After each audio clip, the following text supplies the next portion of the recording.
Woo, what is this? But first, song. It's Friday, Feedback Friday, the feedbackiest day of the week. Ha! And I'm going to move around a bit, guys, because I am building the Lady Bit set. So hopefully my voice does not change too much. This is like one of those stereo demonstrations, right? Like, wee! Oh, I'm on the other side now. Everybody's probably using a cheap sound card and aren't really listening to that. But yes, this video is quite late for a Feedback Friday. There's a reason for that. I was trying to figure out... hello, Momo. Hello. Yes, Momos. Yeah. What you're looking at right now is a Lady Bits lighting test. I think it's cool. But Momo is down here helping me paint the final wall so we can move everything into position so we can start doing the refine work and get this baby built so we can record and have the video out. Aiming for the end of September as promised. Woohoo! We are working on concussion time, but that is still definitely the plan.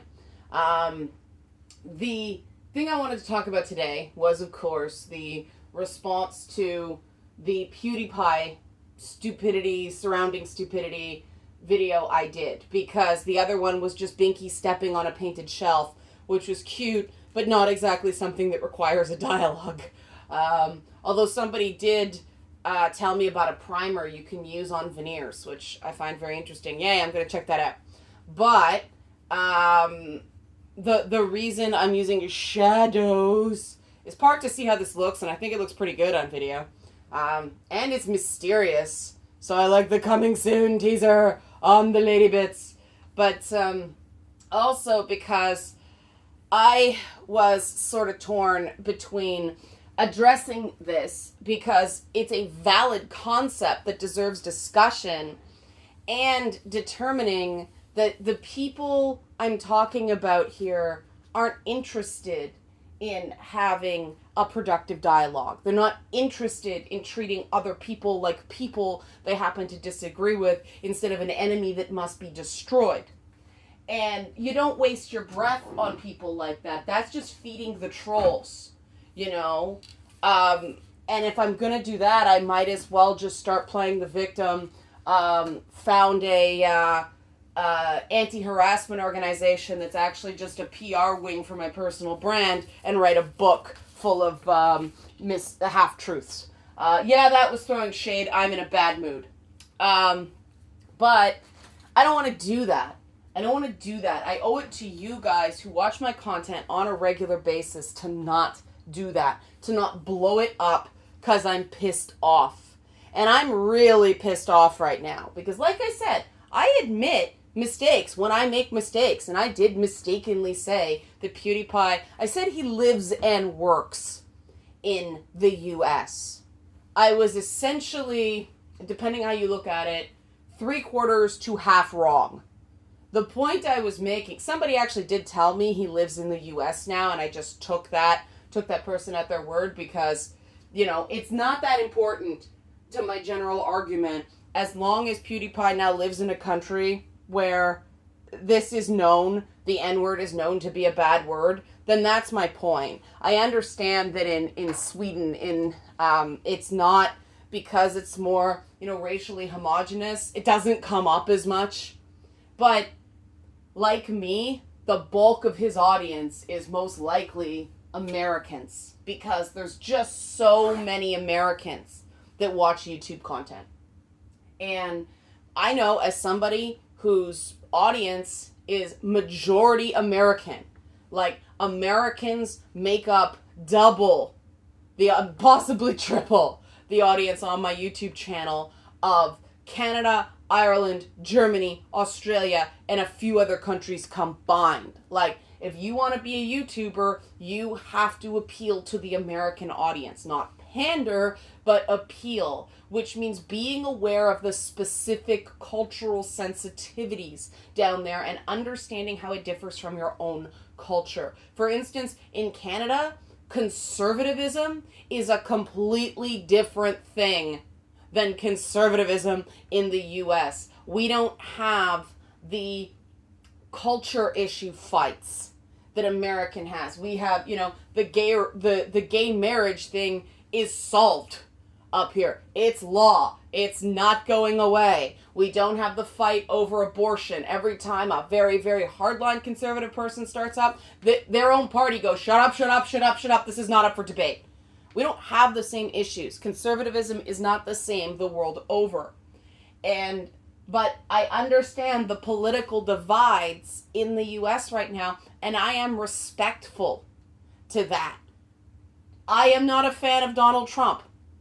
Everybody who watches this channel knows that. But he is the President of the United States, and I respect the people who either voted for him because the Supreme Court or various, conservative policies were important to them. I'm not going to get on that bandwagon. Now, part of understanding American sensitivities is understanding that they have a very unique challenge when it comes to coming to terms with race relations involving black people.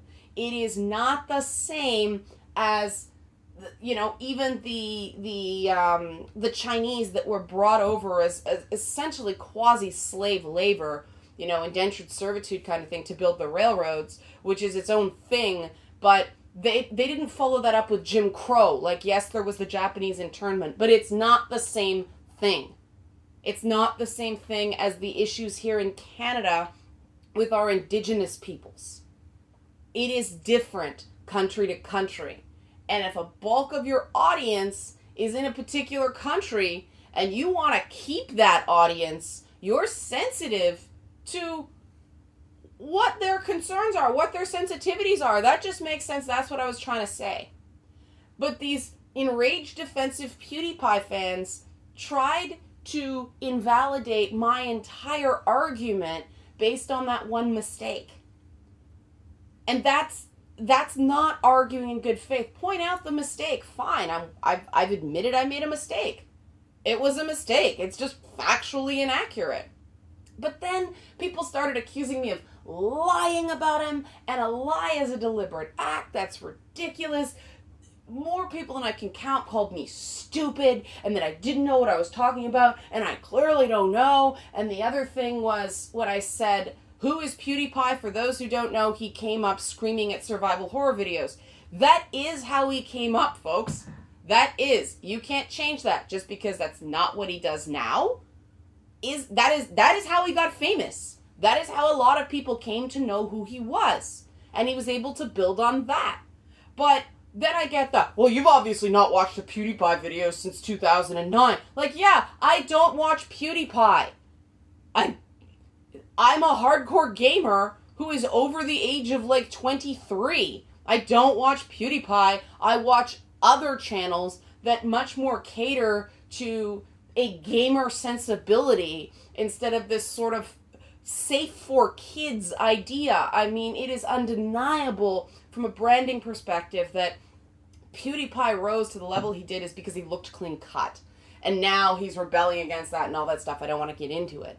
I want to get into the fact that people can't have a discussion about anything if you find one thing that is secondary to the overall point, which is saying, oh, I didn't mean that in a bad way, it's just disingenuous. And that's a cover your ass moment, not an I'm being sincere right now moment. The other thing people were like, did you see his apology? He apologized. Now, no, I hadn't seen that video when I made the video I did. I saw, I got a life, guys. I get up, I make a video, I process the video, I put it online, I go build a set. Okay, I've been crawling around in drywall and paint for the last 6 days. So, no, I hadn't seen it. But I did go back and watch it after the fact, and I am not convinced. He's saying a lot of things, and he's beating himself up and calling himself an idiot and all that stuff.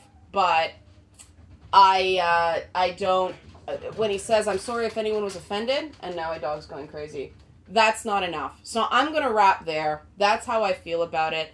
I think reparations have to be done. He's got to seem more sincere than he does, in my opinion. Feel free to disagree. This is just my thoughts. But I'm not going to say more on this because I got to build the set, and I'm not going to argue with people in good faith. So I'm making this video, to be clear, my intent in making this video is to show that I'm not just ducking criticism. I just don't want to feed the trolls.